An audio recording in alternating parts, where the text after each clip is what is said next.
اورحان غازی کے بعد کون تخت نشین ہوا؟ کیا اس نے اورحان کی طرح ملکی سالمیت اور استحکام کو ترجیح دی، یا پھر عثمان غازی کی طرح اپنی ریاست کا رقبہ بڑھانے پر غور کیا؟ ترک سلاطین کے تخت کے لیے اپنے بھائیوں کو قتل کرنے کی روایت کس قدر حقیقت رکھتی ہے؟ عیسائیوں اور غیر مسلموں کا ترک سلاطین کو صلح کے طور پر اپنی بیٹیاں بیاہ میں دینے کا عمل کس قدر خطرناک ثابت ہوا؟ یہ سب ہم آج کی ویڈیو میں جاننے کی کوشش کریں گے۔ السلام علیکم، میں ہوں محمد حمزہ اور آپ دیکھ رہے ہم ٹی وی۔ ویڈیو میں آگے جانے سے پہلے آپ سب احباب سے التماس ہے کہ ہمارے اس منفرد چینل ہم ٹی وی کو سبسکرائب کریں، اور اگر آپ کو ویڈیو اچھی لگے تو لائک اور شیئر ضرور کیجیے۔ سلیمان باپ کی زندگی میں ہی مر چکا تھا، اس لیے اورحان کے بعد اس کا چھوٹا بیٹا مراد تخت پر بیٹھا۔ انگورا کے امیر علاؤالدین نے بغاوت کی لیکن شکست کھائی اور انگورا پر سلطان کا قبضہ ہو گیا۔ یورپ میں ترکی سپہ سالار لالا شاہین نے اورنا، جس کا موجودہ نام اڈریانوپل ہے، فتح کر لیا۔ سلطان نے بروزا کو چھوڑ کر اسے صدر مقام بنا لیا، جو قسطنطنیہ کی فتح تک برابر صدر مقام رہا۔ ایک اور سپہ سالار نے دردار اور گل چمن، جس کا موجودہ نام کوملچینا ہے، پر قبضہ کر لیا۔ ترکوں کی ان فتوحات کو دیکھ کر یورپ کے بادشاہ گھبرائے اور انہوں نے اپنے مذہبی سردار پوپ سے فریاد کی۔ پوپ نے تمام بادشاہوں کو خط لکھے۔ سلطان مراد ان دنوں ایشیک کوچک میں لڑ رہا تھا۔ شاہ سربیا نے اس موقع کو مناسب سمجھ کر سن 766 ہجری بمطابق 1365 عیسوی میں ایک بہت بڑی فوج کے ساتھ حملہ کیا۔ ترک بڑی بہادری سے لڑے۔ یہ بہت زبردست معرکہ تھا اور رومیوں کو شکست ہوئی اور بری طرح مارے گئے۔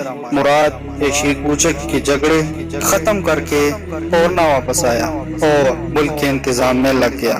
سن 780 ہجری بمطابق 1379 عیسوی میں پھر سربیا اور بلغاریہ دونوں نے مل کر حملہ کیا، لیکن ایک پیش نہ گئی اور ہار کر سالانہ خراج کے وعدے پر صلح کی۔ شاہ بلغاریہ نے اپنی بہن بھی سلطان کو بیعت دی۔ آپ نے گزشتہ موضوعات اور ویڈیوز میں بھی ایسی شادیوں کا ذکر پڑا ہے۔ اس طرح غیر مسلم عورتیں مسلمان بادشاہوں اور حکمرانوں کے محلوں میں سازش کے طور پر بھیجی گئی۔ ان عورتوں کا اثر معاشرے پر بہت برا پڑا اور معاشرے کا اسلامی رنگ پھیکا پڑ گیا۔ سن 782 ہجری بمطابق 1381 عیسوی میں ان لوگوں نے پھر شرارت کی اور خراج کی رقم بند کر دی۔ رومیوں نے تیمور تاش کی ماتحتی میں مقابلے کے لیے فوجیں بھیجی، جنہوں نے کئی شہروں پر قبضہ کر لیا اور 3 سال بعد صوفیہ میں داخل ہو گئے۔ کیسر روم بھی چپکے شرارت کرتا رہتا تھا۔ جب کچھ نہ ہو سکا تو سلطان کے بیٹے ساروجی سے بغاوت کرا دی۔ سلطان کو معلوم ہوا تو فوراً پلٹا۔ سلطان کو دیکھ کر فوجوں نے ساروجی کا ساتھ چھوڑ دیا اور اسی طرح ریاست ایک بہت بڑی بغاوت سے بچ گئی۔ سن 788 ہجری بمطابق 1387 عیسوی میں شاہ بلغاریہ نے پھر حملہ کیا، لیکن اس بار بھی شکست کھائی اور اس کے شہروں پر سلطانی فوجوں کا قبضہ ہو گیا، لیکن اس کی خوشامد پر قصور معاف کیا گیا اور آدھی سلطنت بھی اس کے پاس رہنے دی گئی۔ سن 790 ہجری بمطابق 1389 عیسوی میں شاہ سربیا نے حملہ کیا۔ اس بار بہت سخت لڑائی ہوئی، آخر شکست کا کر گرفتار ہوا اور مارا گیا۔ اس بار سلطان کو فتح تو مل گئی، لیکن لڑائی کے میدان میں ایک سربی سپاہی نے سلطان کو ایسا خنجر مارا جس کی وجہ سے یہ وفات ہوئی۔ مورخین کے مطابق سلطان مراد اول 791 ہجری بمطابق 1390 ہجری میں وفات پا گئے۔ سلطان مراد کے بعد کون تخت نشین ہوا؟ یہ جاننے کے لیے ویڈیو کو آخر تک ضرور دیکھیں۔ دوران لڑائی مراد اول کی شہادت کے بعد سب سے بڑا مسئلہ سلطان بنانا تھا۔ مراد اول کے 2 بیٹے تھے، سلطان بایزید اول اور اس کا چھوٹا بیٹا یعقوب چپلی تھا۔ بعض تاریخ دانوں نے اس بارے میں لکھا ہے کہ سلطان بایزید نے اپنے چھوٹے بھائی کو سلطنت میں بغاوت کے ڈر سے امراء کے مشورے سے قتل کر دیا، کیونکہ اس کا چھوٹا بھائی سلطنت کا دعوے دار تھا۔ تاہم کچھ مورخین کا ماننا ہے کہ یعقوب چپلی جنگ میں شہید ہو گیا تھا۔ صحیح بات جو بھی ہو، ہم نے آپ کے سامنے دونوں روایات رکھ دی۔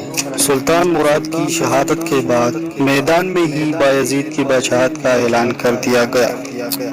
شاہ سربیہ اگرچہ سلطان مراد اول کے زمانے میں مارا جا چکا تھا، جس کے بعد سربیہ ترکوں کے قبضے میں آ گیا تھا، لیکن پھر بھی سلطان بایزید نے رحم کر کے اس کے بیٹے اسٹیفن کو سلطنت دے دی۔ صرف یہ وعدہ لے لیا کہ سالانہ خراج دیتا رہے گا اور جب ترکوں کو ضرورت ہوگی تو فوج لے کر مدد کے لیے حاضر ہوگا۔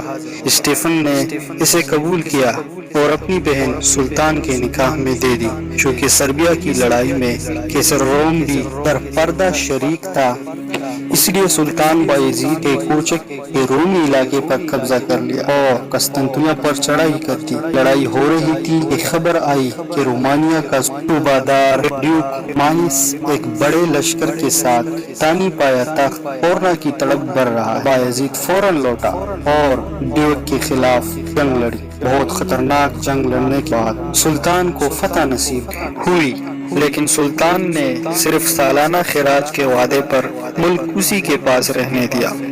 انگورا، جس کا موجودہ نام انکرا ہے، میں علاء الدین اور دوسرے امیروں نے بغاوت کی، لیکن سب کو شکست ہوئی اور سارا علاقہ عثمانی ترکی میں شامل ہو گیا۔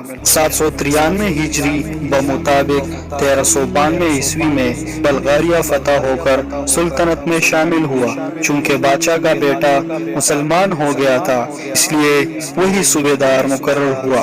اس فتح سے ہنگری کے بادشاہ کو کٹکا پیدا ہوا۔ اس نے پوپ سے مدد مانگی۔ پوپ کے حکم سے بہت سے بادشاہوں نے لڑائی کی تیاری کی۔ برگنڈی، بویریا، آسٹریا، جرمنی، ہنگری، یہ تمام ممالک لڑائی میں شریک ہوئے۔ مارکا بہت سخت تھا، لیکن اللہ نے سلطان کو فتح دی۔ اس فتح پر تمام اسلامی ملکوں میں خوشی منائی گئی اور مصر کے عباسی خلیفہ متوکل علی اللہ نے سارے علاقے کی حکومت کا فرمان بھیجا۔ اس لڑائی کے بعد سلطان نے آسٹریا اور ہنگری پر فوجیں بھیجی، جنہوں نے خاصا حصہ فتح کر لیا۔ خود یونان پر حملہ کیا اور فتح کرتا ہوا پایا تخت ایتھنز تک پہنچ گیا۔ یہاں سے واپس ہوا تو قسطنطنیہ کے مسلمانوں کی طرف سے کیسر کے خلاف شکایتیں پہنچی، اس لیے اس کی طرف توجہ کی۔ قریب تھا کہ قسطنطنیہ فتح ہو جائے کہ اتنے میں شیخ کوچک سے تیمور کے حملے کی خبر آئی۔ مجبوراً 10,000 اشرفی سالانہ پر صلح کر لی۔ یہ بھی طے پایا کہ جو مسلمان یہاں رہتے ہیں ان کے لیے ایک الگ شرعی محکمہ قائم ہوگا جو ان کے مقدموں کا فیصلہ کرے گا اور انہیں ایک جامع مسجد بنانے کا حق ہوگا۔ اس کے بعد بایزید پیشے کوچک آیا۔ انگورا میں تیمور سے مقابلہ ہوا۔ بایزید بڑی بہادری سے لڑا، لیکن فوج کے کچھ حصے تیمور سے مل گئے۔ اس بغاوت کی وجہ سے بایزید کو شکست ہوئی اور اپنے بیٹے موسیٰ کے ساتھ گرفتار ہو گیا اور گرفتاری کے دوسرے سال 805 ہجری بمطابق 1404 عیسوی میں انتقال کر گئے۔ سلطان بایزید اول کے بعد کون تخت نشین ہوا؟ سلطنت عثمانیہ کی تاریخ اور اسلامی تاریخ کے بارے میں جاننے کے لیے ہمارے اس چینل ہم ٹیم کو سبسکرائب کریں اور بیل آئیکن دبائیں تاکہ آپ مزید ویڈیوز کا نوٹیفیکیشن حاصل کریں۔ آج کی ویڈیو کے لیے اتنا ہی، اگلی ویڈیو تک خدا حافظ والسلام۔